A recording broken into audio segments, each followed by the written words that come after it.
second half, and we didn't give up any more points. When you guys, last drive of the first half, North Texas scored, you guys had a couple big penalties.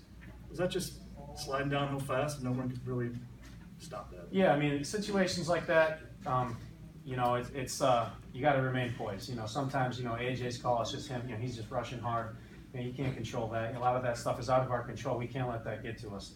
And you know, we can't pile anything more on it. That's just the way football works. You know, the team prepares, they're going to come ready to play, and sometimes, you know, the ball bounces wrong, calls go whatever, and you got to just, you know, you keep your poise and you got to keep doing what you're doing. What was the locker room like at halftime? Was it composed? I mean, was it fiery? You know, I mean, it wasn't like a state of panic or anything like that. But there was, you know, there's quite a few guys who said, you know, this isn't Iowa football. This isn't us. Something's got to change. Anyone in particular that stood up and said something? I mean, Boone Myers, Sam Brinks were both guys that came up to me personally and said, you know, we got to make a change right now. How did that contrast the feeling now after the game? What is the feeling in the locker room right now? I mean, I would say, I mean, it's not as much of a jubilation, I would say. I think, you know, there's a lot of mistakes. There's a lot of us, you know, I'll speak for the defense, that, you know, we got things that we need to get better at, and we recognize that that's on the kind of the forefront. But a win's a win. You know, you play them all to win. Everyone prepares. There's nothing that comes easy.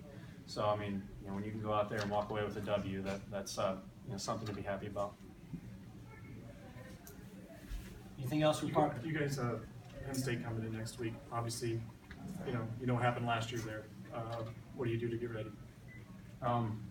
Yeah, I mean, that's something that, you know, for me personally, you know, I'm going to revisit that game last year. That's one that still stings, and you know, that's you know, something that we're going to look to you know, try to avenge.